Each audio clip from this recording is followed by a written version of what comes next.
하나님은 여러분을 사랑하시고 여러분에게 모든 좋은 것을 아끼지 아니하시는 분이십니다. 여러분이 이 세상 살아가는 동안에 건강하기를 바라시고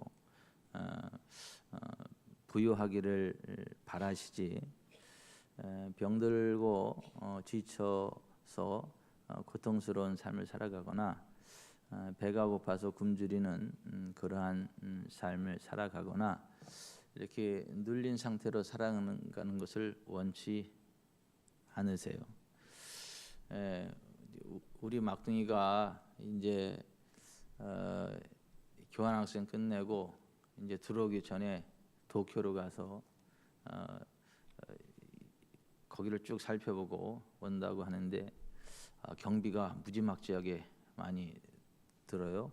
그래서 경기를 무지막지하게 많이 줬는데 또 여행 지원금을 받는다고 우리 가족 방에 또 까뚝 올려가지고 그래서 제가 저기 집사람한테 그거 안 보내줬어요? 그랬더니 보내줬대요. 많이 보내줬대요. 그래서 또 섭섭지 않게 또 보내주세요. 그리고 이제 그렇게 했더니 하림이가 난리가 났어요. 규모 있게 그런 걸 써야지. 그러면 되냐? 막 그러니까 하진이가 칩 강퇴, 하림이 강퇴. 그리고 막 그래요. 근데 애비로서의 제 마음은 거기 있는 동안에 이렇게 구경하고 싶은 데다 구경하고 보고 싶은 거다 보고 거기 기왕 있는 동안에 일부러도 가는데, 그래서 마음껏 구경할 때 구경하고 먹고 싶은 건 먹고 만나고 싶은 친구들 만나고 이제 그러고 왔으면 하는 거고, 원하는 대로 다 이렇게 쏴줘서 아쉬움 없이 좋은 시간을 보내고 오는 거예요. 그 이제 가끔 그런 얘기가 있으면 제가 제 아내한테 그거 보내줘요. 그거 얼마 이렇게 쭉 그거 좀 보내주지. 이제 그러면 아이고 또 하진이한테 아빠만 인기 좋겠네. 아빠가 보내주라 그랬다 그러면 또 아빠 최고라 그러고 막 이제 그러겠네 하면서 그러는데, 그게 부모로서의 마음이죠. 자식들이 필요한 게 있을 때 마음껏 도와줬으면 좋겠다.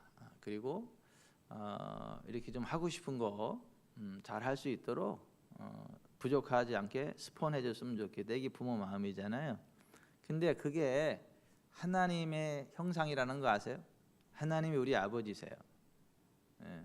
하나님은 우리들의 좋은 아버지가 되세요. 우리가 구할 때 좋은 것을 주시는 하나님이시고 구하는 자에게 모든 좋은 것을 아끼지 아니하시는 하나님이다. 이제 그렇게 말씀하고 있잖아요. 따라서 하십시다. 하나님 아버지는 구하는 자에게 모든 좋은 것을 아끼지 아니하시는 분이시다.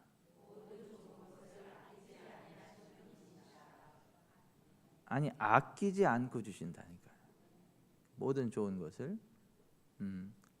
그러니까 주님이 우리를 바라보실 때 우리를 사랑의 눈으로 보시지 증오의 눈으로 보지 않으세요. 우리를 불쌍히 여기시지 우리를 미워하지 않으세요. 할 수만 있으면 우리를 도와주기를 원하시고 우리에게 좋은 걸 주기를 원하시는 분이시죠. 오늘 마태복음 14장 14절에 보면 예수께서 나오사 큰 무리를 보시고 불쌍히 여기사 그 중에 있는 병자를 고쳐주시니라 그랬어요. 그러니까 우리 주님은 우리를 불쌍히 여기시는 분이시고 우리를 고쳐주시는 분이세요. 예수님을 믿고 의지하는 자들을 한 명도 외면하지 않으세요. 다 받아주시고 그 믿음대로 그들이 구하는 대로 다 채워주시는 좋으신 주님이세요. 아멘. 그 오늘 본문 15절부터 21절에도 보면 저녁이 되매 제자들이 나와 이르되 이곳은 빈들이요 때도 이미 저물었으니 무리를 보내어 마을에 들어가 먹을 것을 사 먹게 하소서. 예수께서 이르시되 갈 것 없다 너희가 먹을 것을 주라. 제자들이 이르되 여기 우리에게 있는 것은 떡 5개와 물고기 2마리뿐이니이다. 이르시되 그것을 내게 가져오라 하시고 무리를 명하여 잔디 위에 앉히시고 떡 5개와 물고기 2마리를 가져다가 하늘로 축사하시고 또 떡을 떼어 제자들에게 주시며 제자들이 무리에게 주니 다 배불리 먹고 남은 조각을 12바구니에 차게 거두었으며 먹은 사람은 여자와 어린이 외에 5,000명이나 되었더라. 그러니까 우리 주님은 우리의 물질적인 필요를 보시고 채워주시는 분이라는 거예요. 기적을 일으켜서라도 채워주시는 분이시다라는 거예요. 2000년 전에만 그런 게 아니라 성경 시대만 그런 게 아니라 지금도 그렇습니다. 지금도 주는 우리의 물질의 필요를 보시고요 채우세요. 그거를 기뻐하시는 분이시다. 그러니까 예수 그리스도는 어제나 오늘이나 영원토록 동일하신 분이시다. 히브리서 13장 8절에 그렇게 말씀하고 있지 않아요? 여러분 그 구약의 주 여호와 하나님은 어떤 하나님이에요? 다윗이 만난 하나님, 다윗이 경험한 하나님은 어떤 하나님이에요? 선하시며 인자하시며 영원하신 분이시고 우리의 모든 죄를 사하시고 우리의 모든 병을 고치시고 우리의 생명을 파멸해서 구속하시고 인자와 긍휼로 관을 씌우시며 우리의 소원을 만족하게 하사 우리의 청춘을 독수리같이 새롭게 하시는 하나님이시다. 다윗이 만난 하나님은 그런 하나님이에요. 다윗이 경험한 하나님은 그런 하나님이세요. 그러니까 다윗이 하나님을 제대로 만난 거죠. 그래서 하나님이 다윗을 가르쳐서 이세 아들 다윗은 내 마음에 맞는 사람이다. 내 마음에 합한 사람이다. 왜 있잖아요. 김지현 집사님 주변에 10명을 불러놓고 김지현 집사님 어떤 분이냐고 물어보면 10명이 똑같은 말 나올 거야? 다른 말 나올 거야? 다 달라요. 10명이 이야기하는 김지현 집사님은 한 분이신데 그 주변 10명이 김지현 집사님에 대한 이야기는 다 달라요. 아주 악질적으로 이야기하는 사람도 있고 좋게 이야기하는 사람도 있고 정확하게 이야기하는 사람도 있고 잘 몰라서 그러는 사람도 있는데 정말 어렸을 때부터 함께 성장을 했고 김지현 집사님을 가장 정확히 아는 사람은 김지현 집사님에 대해서 정확히 이야기를 해요. 그러니까 10명의 이야기가 다 맞을 수는 없어요. 근데 정확히 이야기하는 사람이 한 사람이라도 있을 수 있어요. 여호와 하나님에 대해서 말하는 사람은 많아요. 여호와 하나님의 은혜를 경험하고 이야기하는 사람들이 많은데 그 수많은 사람들 가운데 하나님을 가장 정확하게 이해하고 하나님의 은혜를 가장 정확하게 맛본 사람이 다윗이에요. 그래서 다윗은 하나님 마음에 맞는 사람이라 그랬고 하나님이 다윗을 굉장히 기뻐하셨는데 그 다윗이 소개하는 하나님은 뭐냐면 우리의 모든 죄를 다 사하시는 하나님, 우리의 모든 병을 다 고치시는 하나님, 우리의 생명을 파멸해서 성량하시고 인자와 긍휼을 베푸시는 하나님, 우리의 소원을 만족하게 하사 우리의 청춘을 독수리같이 새롭게 하시는 하나님. 여러분 이 다윗이 경험한 하나님의 은혜가 저와 여러분의 간증이기를 바랍니다. 저와 여러분은 인생 졸업하고 하늘나라 가기까지 김선혜 집사님이 믿는 하나님은 어떤 하나님이에요? 그랬을 때 내 모든 죄를 사하시고 내 모든 병을 고치시고 내 생명을 파멸해서 구속하시고 인자와 긍휼로 관을 씌우시고 나의 모든 소원을 만족하게 하시고 내 청춘을 독수리같이 새롭게 하셔가지고 지금 내 몇 살로 보여요? 이팔 청춘으로 보이죠? 내가 내일 모레가 9순이에요. 깜짝 놀라가지고 이팔 청춘이 아니라 내일 모레가 9순이에요. 아니 그렇게 좀 간증하다가 그 하나님을 소개하다가 그 하늘나라 가는 은혜가 있기를 바랍니다. 김선혜 집사만 그러면 되겠어요? 여기 있는 분들이 다 그렇게 되기를 바랍니다. 저와 여러분이 그렇게 되기를 바랍니다. 30대 같은 90대가 있는가 하면 90대 같은 30대가 있고 그래요. 근데 이게 하나님의 은혜 안에서 정말 이렇게 나이는 숫자에 불과할 뿐 하나님의 은혜 안에서 건강하시고 윤택하게 되시기를 바랍니다. 왜냐하면 우리의 하나님이 그러한 하나님이시고 다윗이 만난 하나님은 그러한 하나님이시다라고 하는 거예요.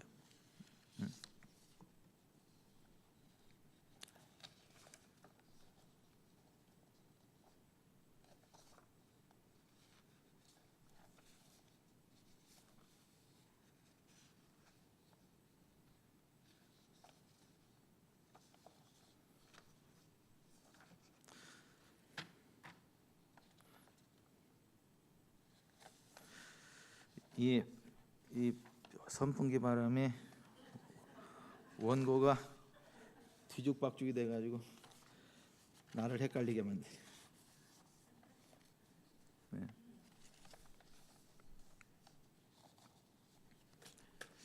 그 성경이 이야기하는 하나님은 그런 하나님이고 다윗이 경험한 하나님은 그런 하나님이고 또 우리 주변에 수많은 사람들이 만나고 경험하는 하나님이 정말 그러한 하나님이시거든요.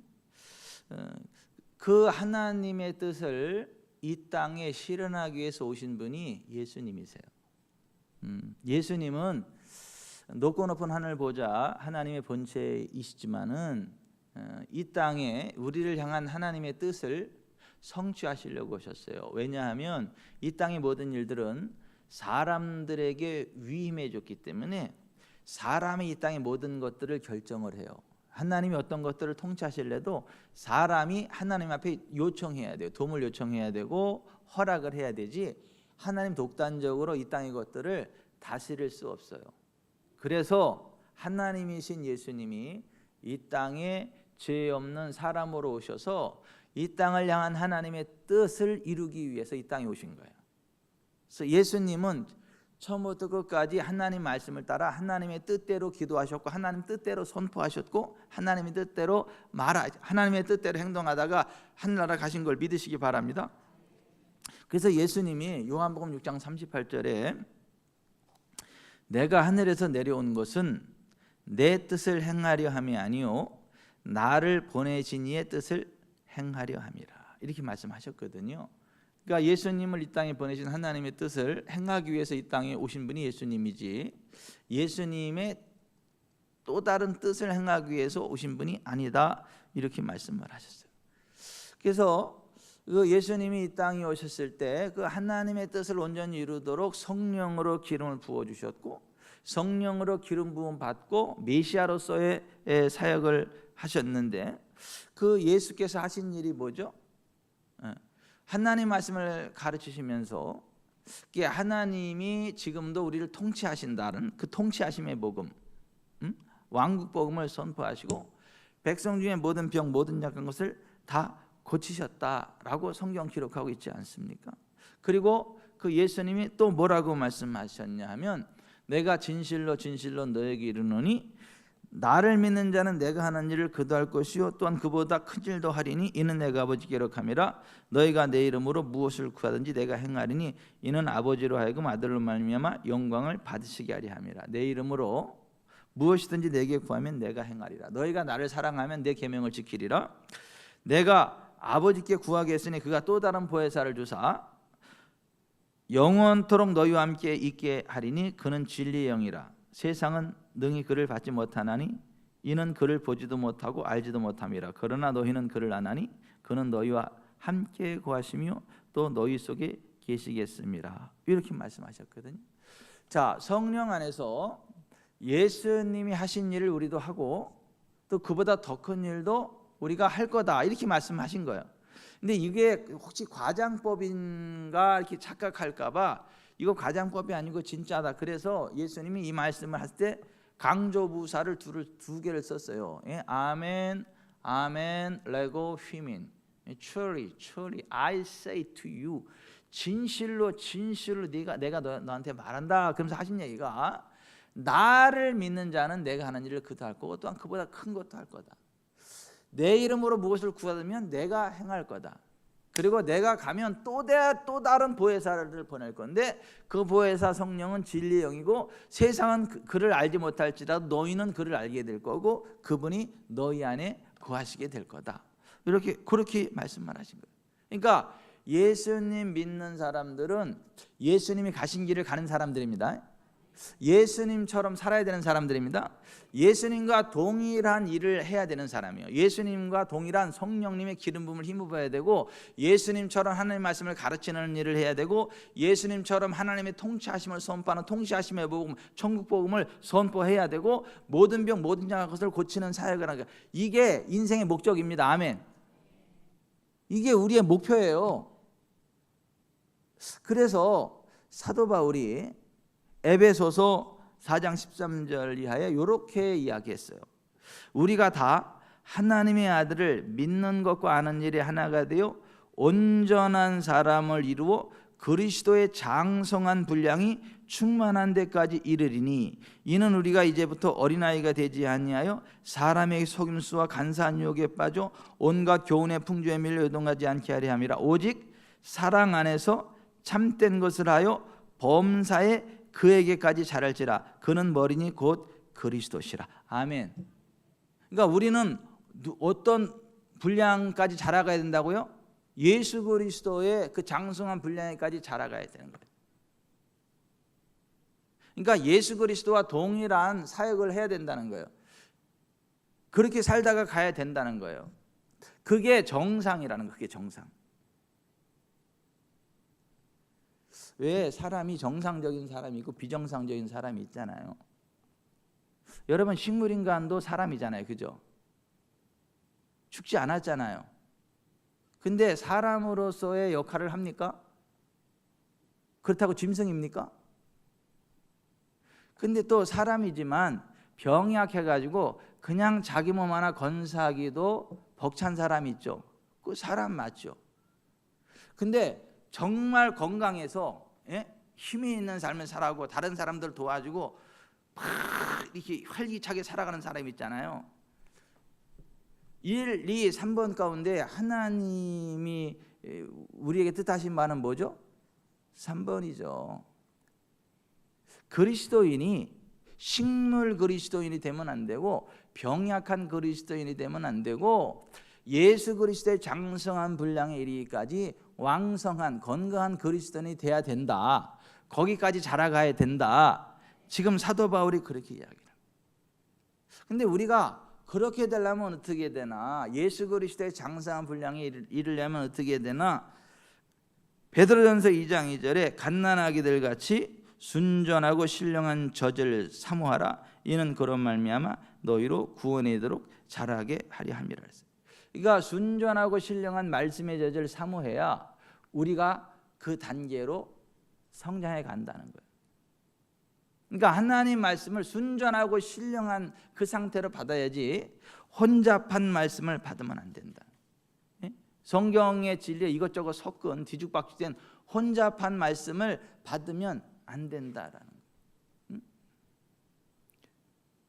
고린도서 2장 17절에 우리는 수많은 사람들처럼 하나님의 말씀을 혼잡하게 하지 아니하고 곧 순전함으로 하나님께 받은 것 같이 하나님 앞에서와 그리스도 안에서 말하노라. 그러니까 갓난아이들 같이 순전하고 신령한 말씀의 젖을 사모해야 우리가 구원에 이르도록 자라는데 수많은 사람들처럼 혼잡하게 한 하나님 말씀을 선포하거나 들으면 우리가 정상적으로 건강하게 성장할 수 없고 예수 그리스도의 장성한 분량에 이를 수가 없어요. 우리 애들 셋은 엄마 젖이 아니라 소젖을 먹고 자랐어요. 분유를 먹고 자랐어요. 왜 그랬냐 하면 제왕으로 모셨거든요. 제왕절개를 하면 이 항생제를 많이 쓰잖아요. 수술을 해야 되니까. 그러면 그게 엄마 젖으로 이 약이 같이 나온대. 그래서 그 엄마 젖을 제왕절개한 상태에서 그 젖을 먹이면 좋은 엄마의 건강한 젖만 들어가는 게 아니라 그 항생제가 같이 들어가기 때문에 아이한테 독이 된다는 거예요. 그래서 순산을 하면 모유를 먹이는 게 좋지만은 그 제왕절개라고 수술하고 그러면 모유를 먹이면 안 된다. 이제 그래서 우리는 애들을 모유를 안 먹이고 짜서 버릴 적은 못 먹이고 분유로 이렇게 한 거예요. 뭐냐 하면 보세요. 어머니 모유 자체는 굉장히 좋은 거고 갓난아기한테 꼭 필요한 거지만 거기에 항생제와 같은 독성이 들어가면 그걸 먹이면 돼요, 안 돼요? 안 되는 거예요. 그 모유 자체는 좋은 거지만 거기에 함께 독이 들어가면 돼요. 그런 식으로 이 하나님의 진리의 말씀, 순전하고 깨끗한 하나님 말씀을 그대로 양육받고 자라면 우리의 믿음이 쭉쭉쭉 성장하고 예수 그리스도의 장수한 분량에 이르기까지 성장해 가는데, 이 하나님의 진리 성경 말씀에다가 자꾸 섞어요. 사람들이 비진리를 섞어요. 그럴듯한 인간적인 철학을 섞어요. 과학을 섞어요. 의학을 섞어요. 문학을 섞어요. 근데 이렇게 듣기는 좋아요. 아주 감미롭습니다. 근데 영혼은 죽여요.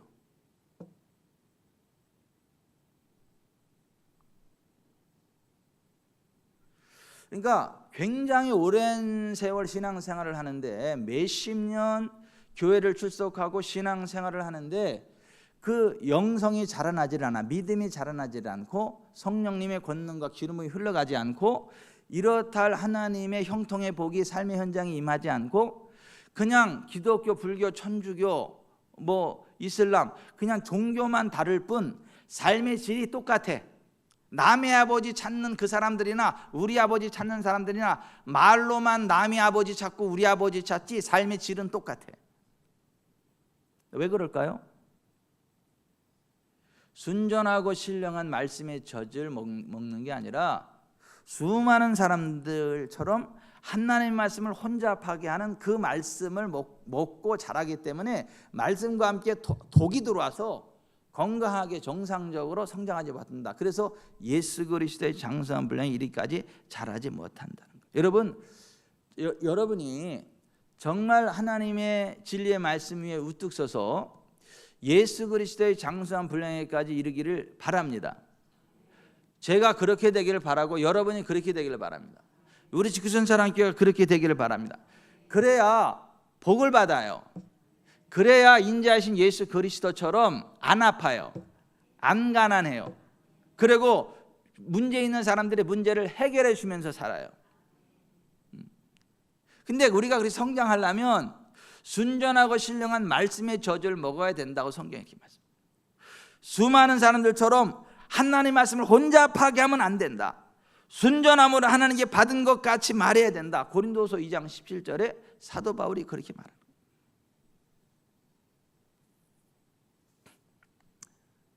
근데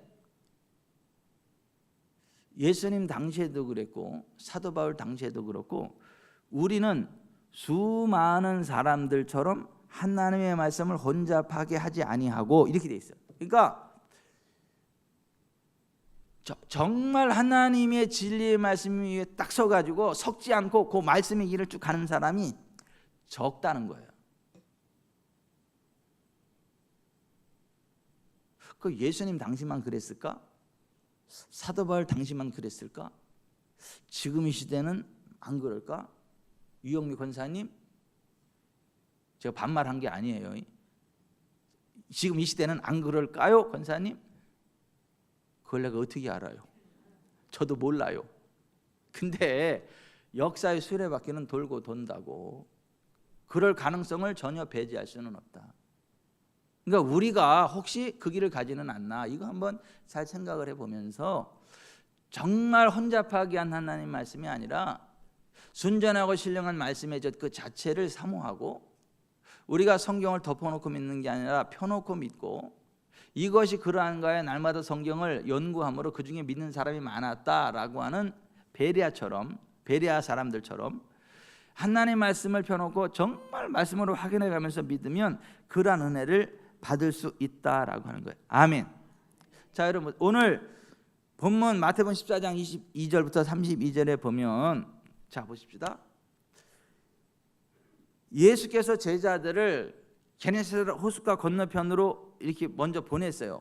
예수님은 산으로 기다려 가셨고, 그 제자들이 배를 타고 이제 그 호수를 막 지나는데 밤 사경, 그러니까 새벽 3시부터 6시 사이를 밤 사경이라 그러는데, 그때 막 바람이 엄청 불면서 막 파도가 일고 그래가지고 배가 뒤집어질 것 같아요. 제자들이 막 두려워 떨고 있는데 저쪽에서 물 위로 뭐가 한번 걸어와요. 그 유령 귀신 같아가지고 막 유령이다 막 그러는데 예수님이 내니 두려워 말라 그러는 거예요. 그러니까 유령인 줄 알고 무서워 벌벌 떨었는데 예수님이 나니 두려워하지 말라 그러니까 얼마나 반가웠겠어요. 그러니까 베드로가 주여 만일 주님이시거든 명하사 나를 오라 하소서. 예수님이 간단하게 말씀하세요. come 와 그래요. 그랬더니 베드로가 미쳤나 봐. 앞뒤 안 가리고, 아니 예수님이 오랜다고 그 풍랑이는 바다를 또 걸어갑니까? 미쳤나 봐. 근데 미쳐도 옳게 미쳤어. 와라 그러니까 그냥 앞뒤 안 가리고 그냥 바다 위로 딱 내려서 걷는데 있잖아요. 놀라운 건 뭐냐면 물에 빠져야 정상이야, 안 빠져야 정상이야? 그래, 빠지는 게 정상이죠. 근데 물에 안 빠지. 그 풍랑이는 바다 위를 걸어서 예수님께로 가는 거예요. 그러니까 한참 가다가 베드로가 이상한 생각이 들었어. 이상하다. 물에 빠지는 게 정상인데 왜 안 빠지지? 그리고 딱 바람이 오는데 바람이 엄청 불고 막 이게 되는데, 이게 정신 차리고 보니까 이게 비정상이야. 물 위를 걷는 게. 그래가지고 무서운 생각이 들어서, 정상적인 생각이 드니까 무서웠어. 그 무서움이 드는 순간 물에 푹 빠져 들어가는 거예요. 그래서 막 살려달라고 막 그랬더니 예수님이 막 빠르셔서 손 딱 잡고 끌어올리면서 이렇게 말씀하세요. 믿음이 작은 자요 왜 의심하였느냐. 따라서 하십시다. 믿음이 작은 자요 왜 의심하였느냐. 여러분, 하나님 말씀 위에서 걸어가세요. 예수님은 하나님 말씀 하나 전포했습니다. 예수님의 입에서 나오는 말씀 하나님 말씀이었습니다. 예수님이 그랬잖아요. 나는 하나님이 하신 말씀만 한다고. 하나님의 말씀 위에서 걸면요, 말씀과 반대되는 상황이요, 그 앞에 무릎을 꿇습니다. 그래서 믿음은 말씀 위에서 걸어가는 거예요. 두 눈을 하나님 말씀에 두는 거예요. 우리의 고백을 하나님의 말씀으로 선포하는 거예요. 우리의 마음을 하나님 말씀으로 채는 거예요. 이게 믿음이에요. 한번 해보십시다. 믿음은 하나님의 말씀 위에서 행동하는 것입니다. 나의 두 눈을 하나님의 말씀에 두는 것입니다. 나의 마음을 하나님 말씀으로 채우는 것입니다. 나의 입술로 하나님의 말씀을 고백하며 선포하는 것입니다. 아멘. 자, 여기 좀 보세요. 베드로가 하나님 말씀 위에서 걸었더니 풍랑이는 바다 위를 걷잖아요. 그죠? 이거 이성적으로는 비정상이에요. 근데 영의 세계에서는 그게 정상입니다.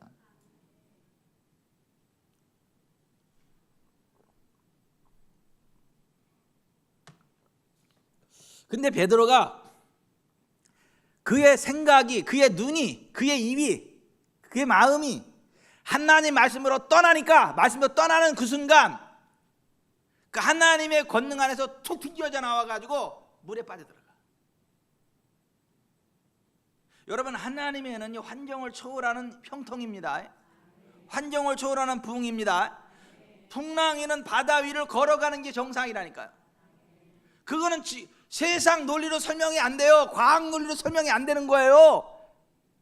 하나님의 임재로 설명이 되는 거죠. 하나님의 능력으로 설명이 되는 거죠.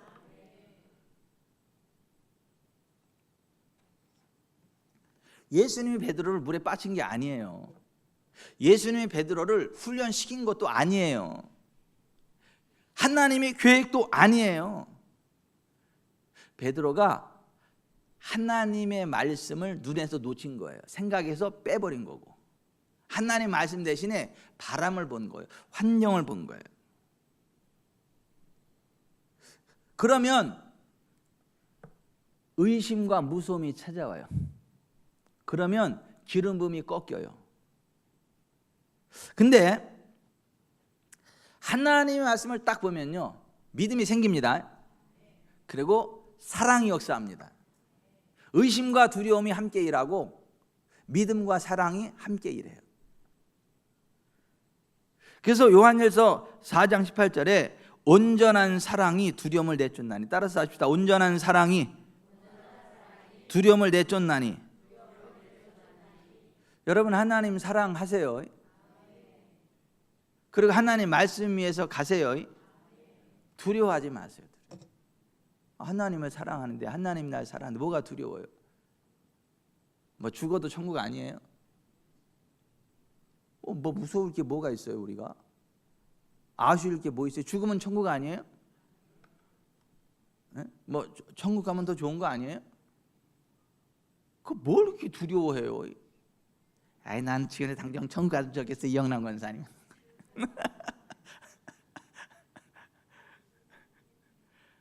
그렇잖아요. 아니, 우리가 이 세상 살아가는 동안에 정말 하나님의 은혜 안에서 하나님을 살아가지만, 지금 인생 졸업하고 하늘나라 가도 수지 맞은 거 아니에요? 뭐가 두려울 필요가 뭐가 있냐고. 우리가 안 굶어 죽어요. 안 굶어 죽는다니까요. 안 망해요. 사방이 다 광풍이고 풍랑이어도 그 위를 유유히 걷는다니까요. 주님은 그 말씀을 믿는 베드로도 그 위를 유유히 걷는다니까요. 옆이 다 걷는 게 아니요, 예수님만 걷고 베드로만 걷는 거지. 세상이 다 잘 되는 게 아니에요. 말씀 위에서 걸어가는 지구촌 사랑교회만 잘 되는 거지. 모든 교회가 다 똑같은 게 아니요, 말씀 안에 걸어가는 지구촌 사랑교회만 그 길을 가는 거지. 지구촌 사랑교회 출석한다고 다 똑같이 되는 것도 아니요, 말씀 안에서만 걸어가는 그 사람만 그렇게 되는 거지.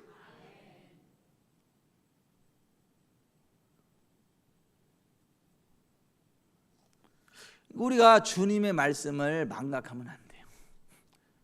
주님 말씀을 집중해야 돼요. 그 말씀을 믿어야 돼요. 아멘.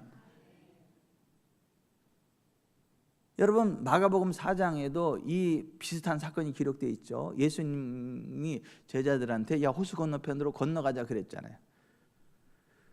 그리고 예수님이 고물에서 주무셨잖아요. 근데 막 광풍이 불어오면서 막 풍랑이 일어나고 바다가 뒤집을 것 같으니까 제자들이 두려워 떨면서 예수님을 깨우면서 우리가 죽겠나이다, 막 예수님을 깨우잖아요. 그랬을 때 예수님이 잠에서 깨셔가지고 일어나가지고 이렇게 말씀하죠. 바다더러 이르시되, 바람을 꾸짖으시며 바다더러 이르시되 잠잠하라 고요하라 하시니 바람이 그치고 아주 잔잔하여지더라. 이에 제자들에게 이르시되 어찌 이렇게 무서워하느냐, 너희가 어찌 믿음이 없느냐. 여러분, 호수 건너편으로 건너가자는 주님의 말씀을 기억했다면 무서워할 이유가 있어요, 없어요? 그 말씀과 반대되는 상황을 어떻게 할 수 있는 거예요? 꺾어버릴 수 있는 거예요. 묶어버릴 수 있는 거예요. 여러분, 여기 좀 보세요. 이거 안 믿더라 사람들. 아니, 우리가 살아가는 동안 하나님의 말씀과 반대되는 상황, 현실이 딱 벌어질 때 우리는요, 그걸요 꺾을 수 있는 권세가 있는 사람이에요. 그걸 묶어버릴 수 있는 권세가 있는 사람이라니까요. 그걸 멈추게 할 수 있는 권세가 있는 사람들이라니까요. 근데 안 믿어요. 안 믿어. 그 하나님 말씀보다는 현실을 두려워해. 현실을. 호수 저편으로 건너가자, 그 말씀은 온데간데 없고 광풍만 보이고 풍랑만 보이고 죽을 것 같아. 그러니까 막 무서워 떨어. 근데 예수님은 안 그래요. 딱 일어나서 바람과 바다를 꾸짖으면서 고요하라 잠잠하라 그랬단 말이에요. 미친 거 아니에요? 바람하고 바다한테 또 얘기하는 거 미친 거 아니에요 이거? 응? 여기다 뭐 꽃 하나 꽂고 그런 거 아니란 말이에요. 여러분, 우리가 하나님 말씀을 따라 살아가는 동안에 반대되는 상황이 연출될지라도 두려워하지 마세요. 그 말씀 위에 서세요. 그리고 고요해 잠잠해 까불고 있어. 이까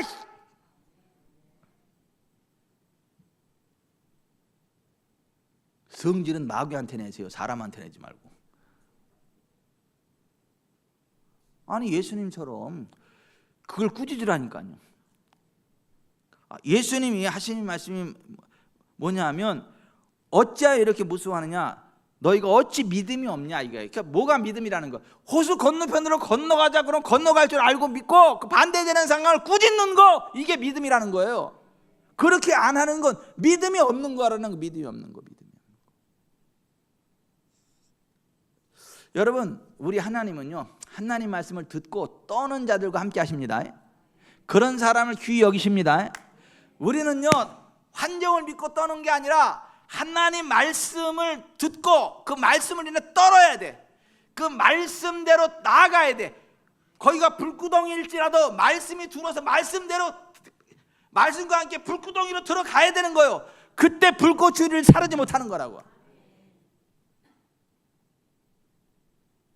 이사야서 66장 2절에 나 여호와가 말하노라, 내 손이 이 모든 것을 지었으므로 그들이 생겼느니라. 무릇 마음이 가난하고 심령이 통회하며 내 말을 듣고 떠는 자, 그 사람은 내가 돌보려니와. 5절 여호와의 말씀으로 말미암아 떠는 자들아 그의 말씀을 들을지어다. 그러니까 하나님은 하나님 말씀을 듣고 떠는 자, 그 사람을 돌보신다는 거예요. 여러분, 현상을 따라가지 말고요, 하나님 말씀을 따라가세요.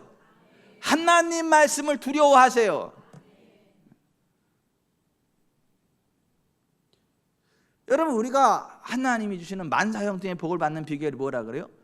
주야로 하나님 말씀, 여호와 율법을 묵상하는 거잖아요. 여호수아 1장에도 똑같은 말씀이 나오잖아요. 오직 강하고 극히 담대하여 나의 종 모세가 내게 명령한 그 율법을 다 지켜 행하고 우로나 좌로나 치우치지 말라. 그리하면 어디로 가든지 형통하리니 이 율법책을 내 입에서 떠나지 말게 하며 주야로 그것을 묵상하여 그 안에 기록된 대로 다 지켜 행하라. 그리하면 내 길이 평탄하게 될 것이며 내가 형통하리라. 하나님 말씀을 계속 고백하는 게 그게 비결이라잖아요. 진승현 집사님의 아버지는 하나님이요. 진승현 집사님의 삶의 기초가 하나님 말씀이에요. 현실이 아니고 하나님 말씀 위에서 나갈 때 뭐 광풍과 풍랑에서 앞에서 다 자빠질지라도 진승현 집사는 그 위를 걸어갈 테니 걱정하지 마세요.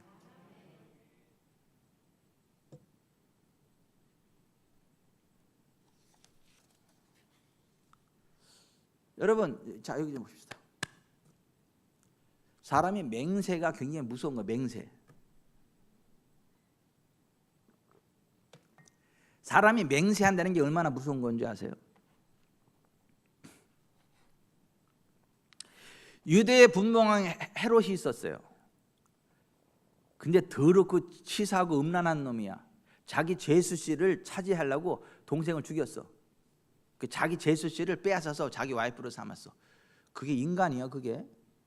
그러니까 침례 요한이 그거 잘못됐다고 지적을 했어. 그 사람이 할 짓이 아니라고, 잘못됐다고. 근데 이 헤롯이 이 침례 요한을 죽이고 싶어. 근데 못 죽여. 왜 못 죽이냐면 사람들이 다 침례 요한을 선지자라 그러는 거야. 그러니까 침례 요한을 잘못 건드렸다가는 이게 반란이 일어나가지고 자기가 왕에서 쫓겨나.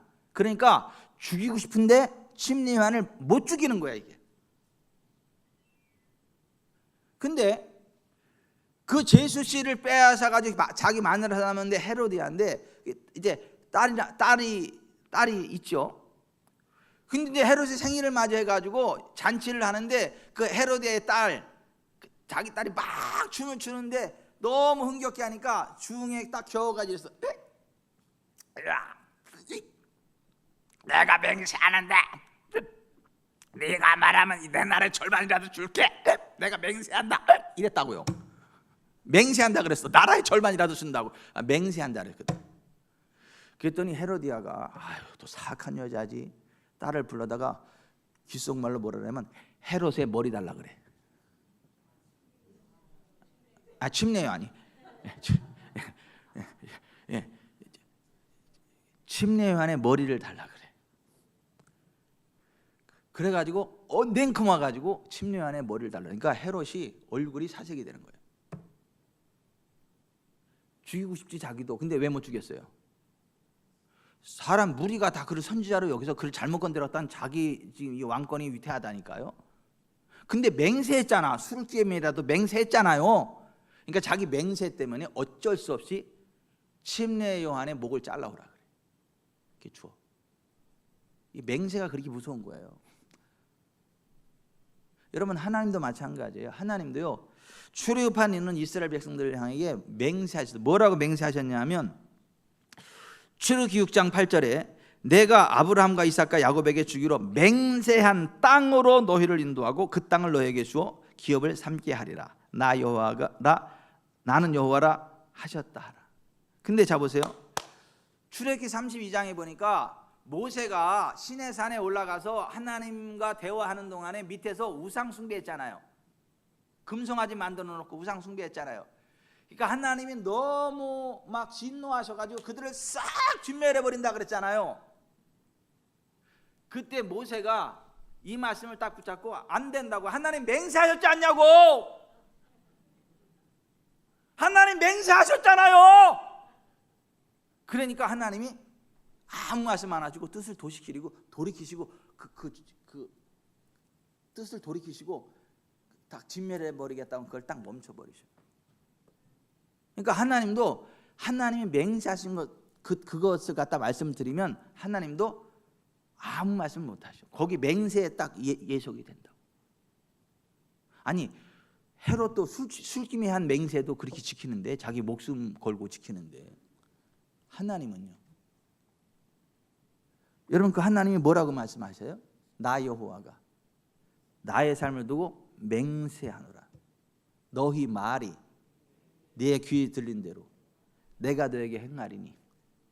이게 하나님 맹세잖아요. 여러분 하나님은 우리가 말한 대로 해주신다잖아요. 아멘. 그걸 믿으세요. 믿든 안 믿든 사실이요. 나는 이렇게 믿어. 우리 순이한테 하나님의 복이 임할 계획이 없었는데 내가 가서 하나님 복을 주시옵소서. 무조건 복을 주시옵소서. 나 같은 인간 곁에서 떠나지 않고 버티고 있잖아요. 복을 주시옵소서. 그러면 복을 줄 계획이 없다가도 여기서 자꾸 복을 주려니까 자꾸 이 복이 임하는 거예요. 그래서 이게 잘 되는 거예요. 내가 기도할 때도 항상 1번이 우리 순이잖아. 기도할 때도 항상 특별할 때는 빼고, 특별할 때 빼고, 꼭 기도를 받아야 되겠는데 그냥 일어나서 가야 될 상이야. 그러면 쫓아가서 거기부터 기도해주고 그리고 얼른 와서 이렇게 해주긴 하는데, 아니 꼭 꼭 기도 받아야 되는데 꼭 그냥 기도 안 받고 도망가려고 한단 말이야. 그럴 때 얼른 거기 가서 딱 하고 다시 그렇게 하긴 하는데, 자 보세요. 하나님이 그랬잖아요. 너희 말이 내 귀에 들린 대로 내가 너에게 행할 거라고. 그냥 말씀하신 게 아니라 맹세한 거잖아요. 아니 헤롯도 술김에 맹세한 것도 지키는데 하나님이 술 드셨어요? 아니 술 드시고 맹세한, 술 먹고 드신 건가 처먹은 건가 하여튼 헤롯이 술을 먹고 그냥 그렇게 맹세한 것도 그죠? 자기 목숨 그 왕권이 왔다 갔다 하는데도 지키잖아. 왜? 맹세했기 때문에. 근데 하나님 맹세한 걸 안 지킬까? 그 하나님 말씀 향내야. 네 말이 내 귀에 듣는데 내가 너 행할 거자. 그 맹세한다 그랬잖아. 그거 뭐 무서울 게 뭐 있어? 향내가 말하는 대로 하나님 해주신다는데.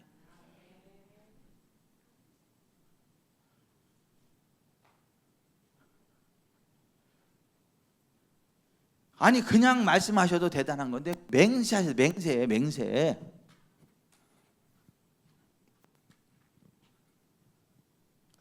그 하나님의 언약을 믿고 고백한 여호수아와 갈렙은 적과 꿀이는 가나안 땅에 들어갔잖아요.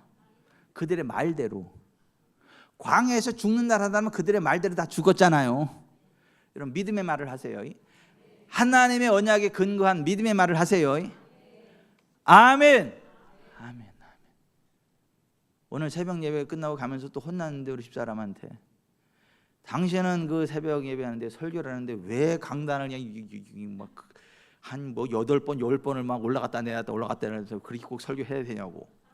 그냥 강단에 서서 설교하면 되지. 그래서 야, 저 노송이 저 이쁘다 저거.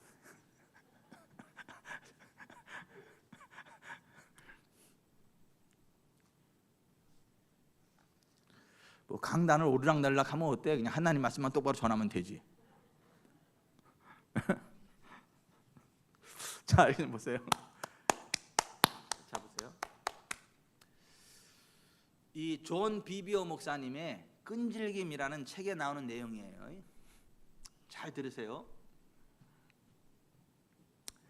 존 비비오 목사님의 장모님이 유방암에 걸리셨어요. 1979년에. 근데 그 암이 림프절까지 퍼져서 완치가 불가능한 상태가 됐어요.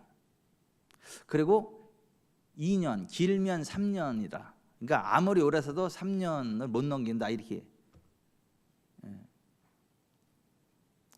그래서 이제 그 암의 최고의 권위 있는 휴스턴의 MD 앤더슨 병원에 갔어요. 암의 최고의 권위니까 미국에서.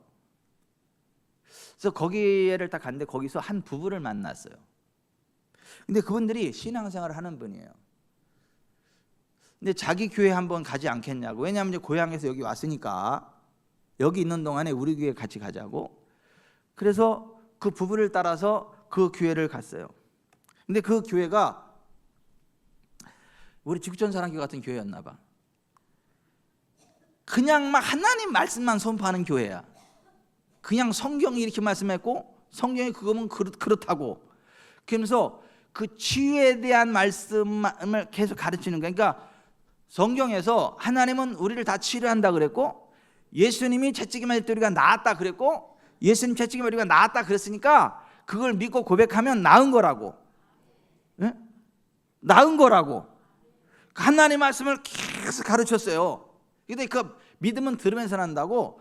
그 치유의 언약의 말씀을 계속 듣다 보니까 믿음이 착착착착 자라났어요. 아멘. 아 근데 안 죽는구나 이런 마음이 생겼어요. 소망이 생겼어요. 그 이제 항암을 어느 정도 끝내고 자기 이제 고향으로 다시 내려왔어요. 다시 체력을 회복해야 되잖아요. 인디애나주 자기 집으로 돌아왔는데 보세요. 이제 본교회 있잖아요. 본교회 그 장모님의 영적인 멘토가 있어. 멘토. 그러니까 셀 리더란 얘기죠. 우리는 말하자면 그 만나서 점심 식사를 하는데 그 멘토가 이렇게 이야기를 하는 거예요. 하나님이 모든 사람을 다 치유해 주시는 것은 아닙니다. 또 그 중한 병에서 고침받지 못하고 죽은 사람들도 많습니다. 우리 교회 누구도 죽었고 누구도 죽었고 더러운 인간이 치료받은 얘기는 안 하고 죽은 얘기만 하냐고. 어디서 그 얘기를 죽은 얘기만 가져오냐고. 살아난 얘기도 많은데. 아니 그렇게 얘기를 하는 거예요. 그렇게. 그러니까 딴에는 위로해 준답시고, 그러니까 치료가 안 돼도 구원받은 하나님 자녀니까 괜찮다 이렇게 딴에 위로해 준다고 하는 건데 그게 위로해 주는 거예요. 그게.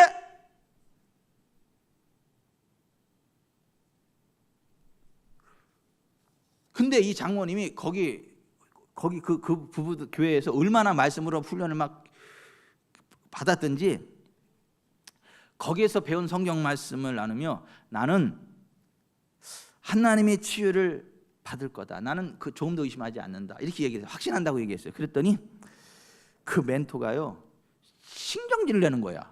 자기 말 안 듣는다고 화를 내고 신경질 내는 거야. 이게 미쳤나 이게 진짜. 아니 꼭 진짜 그런 인간이 있어요. 꼭 대도 꼭 안 되는 것만 얘기하고 죽은 것만 이야기하고 왜 얘기해? 차라리 얘기하지 말지. 그냥 죽은 사람만 있어. 산 사람도 많은데 그 산 사람을 이야기하지. 망한 사람만 있냐고. 흥한 사람도 있지. 여러분은 뭐 망한 사람 얘기하는 거 좋아해요? 흥한 사람 이야기하는 거 좋아해요? 망한 거 얘기해봐라 그냥. 우리나라가 왜 잘 된대요? 코를 풀어도 흥해라 그래서 잘 된다며. 여러분 이게 왜 아니 기왕 말을 해도 흥할 말을 해야지 왜 망할 말을 하냐고. 아니 근데 막 신경질을 내는 거야 막. 그러다 다시 이제 항암치료를 받아야 되니까 다시 휴스턴으로 가가지고 다시 그 부부를 만나가지고 거기 있는 동안에 다시 그 교회 가서 다시 그 치유의 말씀을 계속 반복해서 들었어요. 근데 그 하나님 치유의 말씀을 계속 듣다가 보니까 이거 굳이 약을 안 먹어도 예수 이름의 권세로 꺾어낼 수 있는 거라고 하나. 이게 딱 이게 마음에 딱 이게 믿음이 딱 이게 들어왔어. 그러니까 의사한테 나 이제 항암 안 받겠다고. 나 항암 받을 필요 없다. 그러니까 의사가 이제 펄펄 뛰는 거야. 왜 펄펄 뛰냐고. 3년도 못 산다며. 그렇게 해도. 아니 살려줄 것도 아니고 그렇게 해도 3년 못 넘기다며. 그래 나 이거 항암 안 받는다 했더니 의사가 막 펄펄 뛰는 거예요. 응? 생명을 위협하는 실수를 범하는 거라. 당신 제정신 아니라고 지금. 그러거나 말거나 그 장모님이 집으로 돌아와 가지고 매일 치유에 관한 책, 설교 테이프, 그 다음에 거기서 배운 성경 공부, 이거 치유에 대한 말씀이잖아요. 그거를 계속 반복해서 고백하고 선포하고 그리고 그걸 책에 쓸 때가 그로부터 31년이 지난 그 장모님 75세 그 나이에도 건강하게 존 비비어 목사님 사위 그 선교 사무실에 와서 일을 도와줘. 뭐 길어도 3년밖에 못 산다며. 31년을 건강하게 75세의 나이에도 건강하게 짱짱하게 거기 와서 그리. 여러분 하나님 말씀만이 생명이에요. 하나님 말씀만이 복의 비결이에요. 하나님 말씀만이 승리의 비결이라고요. 하나님은요 우리의 입의 말대로 행해 주시겠다고 맹세하셨다니까요. 하나님 말씀대로 역사하시는 분이라니까요. 좌우당간 말씀이 그러면 그냥 그런 대로 가세요. 좌우가 중요한 게 아니야. 지금 하나님 말씀이 중요한 거지. 하나님 말씀 위에서 가세요. 그러면 풍랑 위도 걸어요. 미쳤나 봐. 사람이 네 풍랑 위를 걷냐. 저거 좀 그 미친 게 아니요. 그게 정상이지. 그 하나님 안에서 그게 기독교고. 뭐 치료받은 사람만 있나? 죽은 사람이 있지. 아니요. 다 치유되는 게 맞아. 그 믿음대로 나가면. 그래서 오늘 본문 14장 마태복음 14장 마지막 결론이 34절부터 36절 시작. 그들이 건너가 게네사렛 땅에 이르니 그곳 사람들이 예수이신 줄을 알고 그 근방에 두루 통제하여 모든 병든 자를 예수께 데리고 와서 다만 예수의 옷자락에도 손을 대게 하시기를 간구하니 손을 대는 자는 다 나았다. 다 나았다. 다 나았다고. 그 다 나았는 게 맞지 그러면.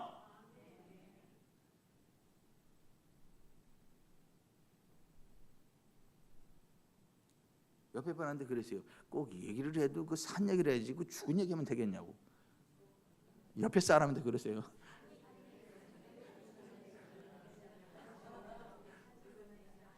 예, 한마디 더 하세요. 그 귀한 얘기를 복 받은 얘기를 해야지 저주 받은 얘기를 왜 하냐고.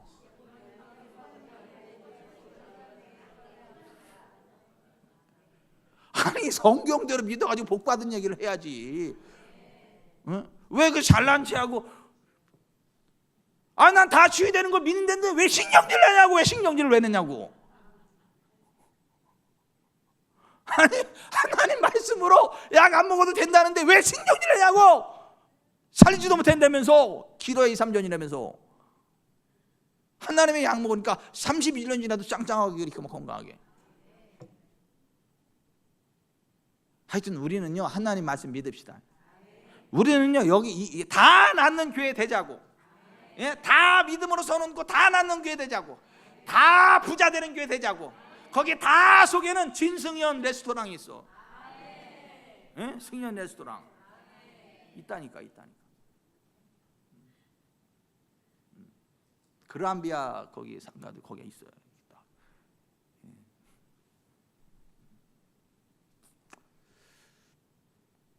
기도합시다.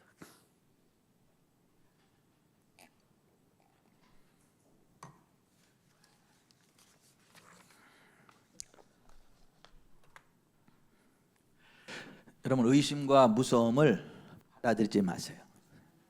환경을 보지 마세요. 현실을 직시하는 건 맞지만 그걸 두려워하고 끌려가지 마세요. 그 말씀을 통제하는 하나님의 능력을 믿으세요. 그 환경 위를 걷게 하시는 성령님의 기름 부음을 믿으세요. 하나님의 언약의 말씀 위에 가세요. 그러면 환경 위를 걷습니다. 예? 풍랑이 없는 게 아니에요. 풍랑을 지배하는 거지.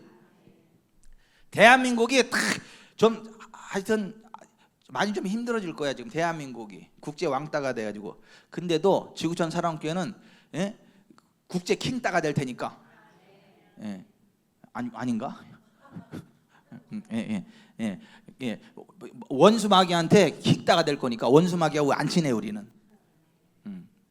그래도 우리는 하나님의 은혜 안에 막 소용돌이 가운데에도 베드로가 걸어갔던 것처럼 예수님이 걸어갔던, 우리는요 이 경랑의 이 기간을 우리는요 하나님의 은혜로 이겨나갈 겁니다. 아멘. 그러니까 맨날 그런 거 보고 신경질 내지 말고 화내지 말고, 쳐다보면 신경질만 나. 화나. 그냥 하나님 말씀 보고 고백하고 선포하고. 아멘. 우리 하나님이 하십니다. 우하하 우리 하나님이 하십니다. 아멘. 남들 다 망한 5년을 딱 보니까 우리는 흥한 5년이 돼 있을 거야. 아멘. 예? 그냥 복을 확 받자고요. 예? 교회도 이 삶에 부응하자고 그냥. 예? 2,000평 땅으로 그냥 가고. 예? 여러분은 기업체도 막 몇 평으로 축복해야 돼요? 예? 뭐 10,000평 축복해야 돼요? 예? 아무튼 여러분의 기업도 하나님의 은혜로 확 부응하고. 아멘. 여러분 여기 좀 봅시다. 시간은 많이 가죠. 여기 좀 봅시다. 나는 김병철 장로를 보면 좋아. 사역할 맛이 나요. 왜냐하면 한 말씀 한 말씀이 목사를 격려하고 힘이 나게 하고 막 그래. 지구촌 사랑교회가 2,000평이 있어야 되는 이유가 뭐냐 하면, 지구촌 사랑교회가 2,000평이 돼야 IONFA도 넓어진대. 지금까지 보니까 지구촌 사랑교회 개척할 때 거기에 IONFA, 그때는 주주 ENG, 그때 남해 그 저기에서 이 우사 같은 거기에서 그냥 같이 개척교회 모양으로 똑같이 그렇게 하고, 좀 이제 딱 해서 능동으로 오고 막 새 막 크게 내고 그렇게 할 때 새 번듯하게 내고 이쪽에서 또 쫙 하고, 여기 와가지고 지상 성정이 딱 하다 보니까 기업이 또 생겨버리고, 또 아예 IONFA 기업 땅 그 똑같이. 그러니까 교회가 툭 치고 나가면 거기까지 툭 치고 나고, 툭 치고 나면 툭 치고 나고, 툭 치면 툭 치고 나고, 뻥 뛰니까 뻥 뛰고. 그러니까 이번에 교회가 뻥 뛰어야 뻥 뛸 거래.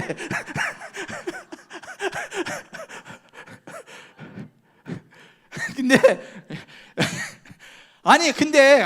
그 믿음인데 하나님 복을 안 주겠냐고. 여러분은 잘 될 거니까 두려워하지 마세요. 무서워하지 마세요. 다시 말합니다. 광풍이 없는 게 아니에요. 풍랑이 없는 게 아니에요. 그걸 지배하는 거지. 그 위를 지배하고 나아가는 거지. 많은 애들 어려워질 거야. 대한민국 경제가 어려워질 거고 주변에 굉장히 정말 어려울 거야. 자업자득이야. 하여튼 사기 쳐서 그런 부분들도 있겠지만은 그래도 분별력이 없는 국민들이 그렇게 있잖아. 그걸로 인한 대가는 지불해야 돼. 근데 우리는 하나님 말씀 위에 섭니다. 성령님의 기름만 나아갑니다. 분명히 광풍이 붑니다. 분명히요 막 뒤집어집니다. 근데 우리는 괜찮아. 그 위를 걷습니다. 아멘.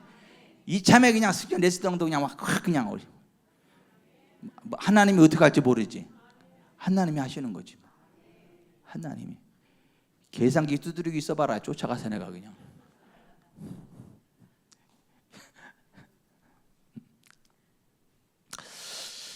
오늘 들은 말씀을 생각하면서 하나님, 내가 어떤 경우에도 두려워하지 않고 무서워하지 않고 내가 정말 주님의 말씀에 내 눈을 집중하고 나의 마음을 하나님의 말씀으로 채우고 내가 말씀 위에서 풍랑이를 걸어갔던 베드로처럼 하나님 말씀에서 한 걸음 한 걸음 걸어갈 것입니다. 환경을 초월한 하나님 부흥이 있을 것을 믿습니다. 우리 교회가 그렇게 될 것을 믿습니다. 나는 어떤 것도 두려워하거나 염려하지 않겠습니다. 성령님 역사하시옵소서. 가능성을 믿는 게 아니라 환상을 믿는 게 아니라 하나님 말씀을 믿습니다. 하나님 말씀을 믿습니다. 우리 주여 3번 부르짖고 오늘 이 말씀을 붙잡고 간절히 기도하도록 하겠습니다.